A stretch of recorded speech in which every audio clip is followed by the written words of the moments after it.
le croiseur russe Moskva a bien été coulé par des missiles ukrainiens. Un responsable du Pentagone confirme la thèse d'un revers militaire majeur pour Moscou. En Ukraine, la guerre se fait aussi derrière son écran. Dans ce journal, rencontre avec l'un de ces cybersoldats qui combattent à leur manière la Russie.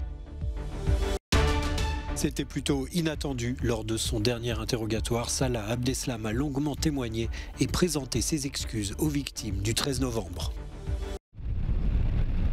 Le Moskva a bien été coulé par des tirs de missiles ukrainiens. C'est ce qu'a déclaré un haut responsable du ministère américain de la Défense. Sous couvert de l'anonymat, il a estimé que le navire amiral de la flotte russe en mer Noire avait été touché par 1 ou 2 missiles de type Neptune. Une thèse réfutée par Moscou qui affirme que le croiseur a été gravement endommagé par un incendie en raison de l'explosion de munitions à bord. Au lendemain du naufrage, un raid a en tout cas ciblé une usine d'armement fabriquant les missiles antinavires Neptune dans la région de Kiev. En outre, le porte-parole du ministère russe de la Défense a promis d'intensifier le nombre et l'ampleur des frappes sur la capitale ukrainienne. Face aux échecs de l'armée russe, le patron de la CIA a lui estimé qu'il ne fallait pas prendre à la légère la menace d'un recours potentiel de Vladimir Poutine à des armes nucléaires tactiques ou de faible puissance. Faisant écho à cet avertissement, le président ukrainien Volodymyr Zelensky a affirmé ce vendredi que le monde entier devait être inquiet du risque que son homologue russe ait recours à ce type d'attaque. La guerre en Ukraine ne se joue pas seulement sur les lignes de front, mais aussi au cœur des systèmes informatiques et sur Internet. Nous avons rencontré à Kiev l'un de ces cybersoldats ukrainiens qui mènent le combat derrière leur écran. Mes amis, appelons-les ainsi, se battent dans cette cyberguerre. Ils font de la reconnaissance, de l'infiltration d'infrastructures ennemies, de l'expansion à l'intérieur de leur réseau, du vol de documents, le cryptage de certaines choses, la destruction de certains serveurs, des choses comme ça. Cette cyberarmée travaille avec le gouvernement ukrainien et n'importe qui peut l'intégrer. Nous avons environ 20, peut-être 50 000 personnes par jour avec lesquelles nous avons coopéré, dont le ministère de la Transformation numérique avec son compte Telegram de cyberoffensive. Ils affichent des cibles et recommandent d'utiliser leurs instruments. Et un tas de gens font des attaques coordonnées conjointement. Et l'infrastructure russe, tout ce qui n'est pas entre 4 murs immobiles, en fait, eh bien ça tombe d'un coup, juste comme ça.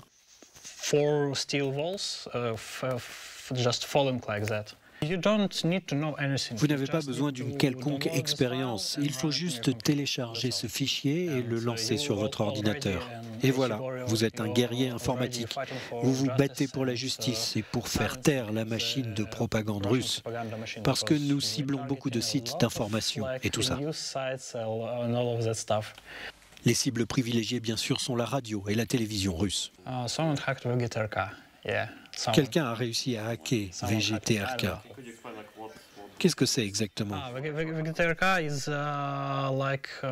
Si je ne me trompe pas, VGTRK, c'est un grand groupe de médias qui rassemble en Russie tous les organes de presse et de propagande nationale russe. Quelqu'un s'est infiltré dans leur système et leur a volé 900 gigas de mails et d'autres données. Et ensuite, comment utilisez-vous ces informations? Nous les transmettons au public.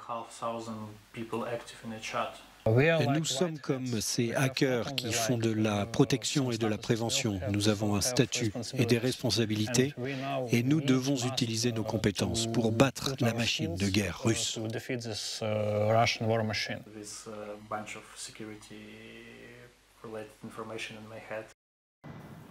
Au point mort, direction nulle part. Ces voitures flambant neuves à destination de la Russie prennent la poussière dans le port belge de Zeebruges. Les sanctions européennes liées à la guerre entre la Russie et l'Ukraine pèsent sur les plateformes de fret de l'Union européenne. Des milliers de voitures haut de gamme sont alignées autour de moi, ici au port de Zeebruges. Les sanctions de l'Union européenne freinant les exportations de véhicules d'une valeur supérieure à 50 000 €. Marc Adriansens est responsable du terminal d'International Car Operators. Ces temps-ci, il surveille environ 8000 voitures immobilisées ici.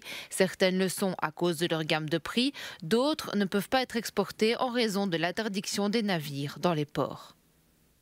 Il s'agit de voitures en provenance de l'Extrême-Orient et à destination de la Russie.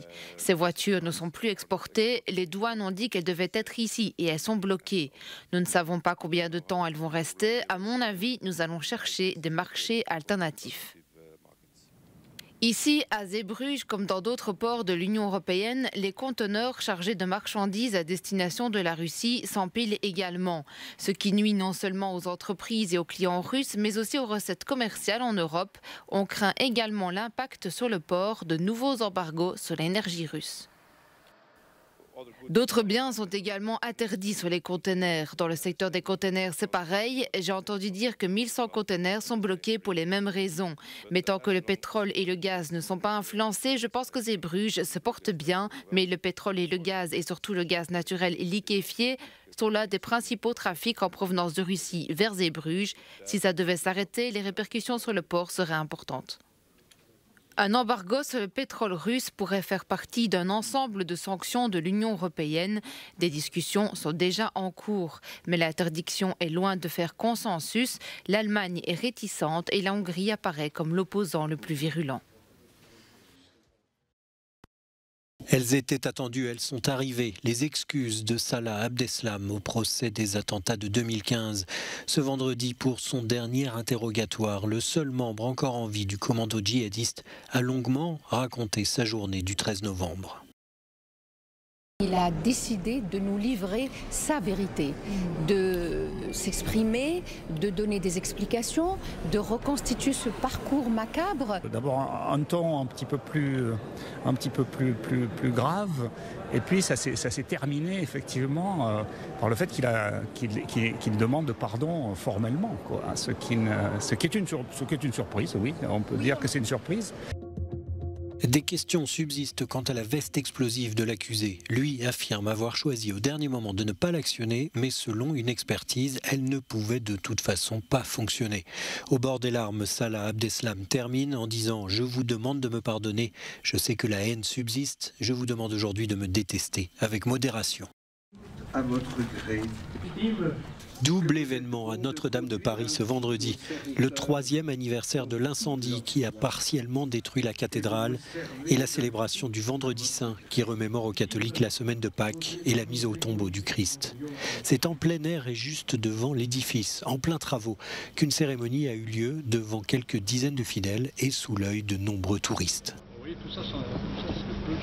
Emmanuel Macron lui-même est venu rendre visite au chantier. Il y a 3 ans, il avait promis de reconstruire le monument en 5 ans. Depuis, l'objectif est un peu moins ambitieux. Le chantier ne sera pas achevé en 5 ans, mais le monument doit être rendu au culte pour le 16 avril 2024, jour où une messe doit être de nouveau célébrée dans la nef.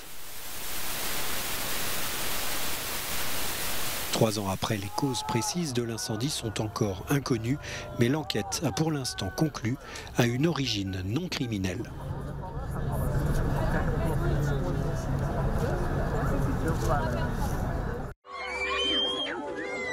Ces scènes d'affrontement ont fait le tour des réseaux sociaux en Chine. On y voit des habitants de Shanghai arrêtés par des policiers en combinaison de protection. Des voix accusent les forces de l'ordre de frapper des gens.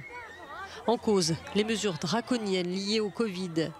Ces résidents se seraient ainsi opposés à la réquisition de leur appartement pour isoler des personnes positives. Cet épisode illustre la tension qui règne dans la capitale économique de la Chine, confrontée à sa pire flambée épidémique depuis le début de la crise. Depuis le début du mois, la quasi-totalité des 25 millions d'habitants sont confinés et confrontés à des difficultés d'accès à la nourriture et à des produits de première nécessité. Malgré un mécontentement croissant, les autorités maintiennent leur politique de tolérance zéro. Ce vendredi, plus de 24 000 nouvelles infections ont été enregistrées. Même si la plupart sont asymptomatiques, les personnes testées positives sont placées en quarantaine. De nombreux Chinois refusent par ailleurs d'être placés dans les centres d'isolement du gouvernement, comme ces préfabriqués. Ils se plaignent que ces hébergements ne respectent pas les conditions d'hygiène minimales. Par ailleurs, ce vendredi, la métropole de Xi'an a elle aussi annoncé de manière inattendue des restrictions après l'apparition de cas positifs. Des mesures prendront effet ce samedi pour au moins 4 jours.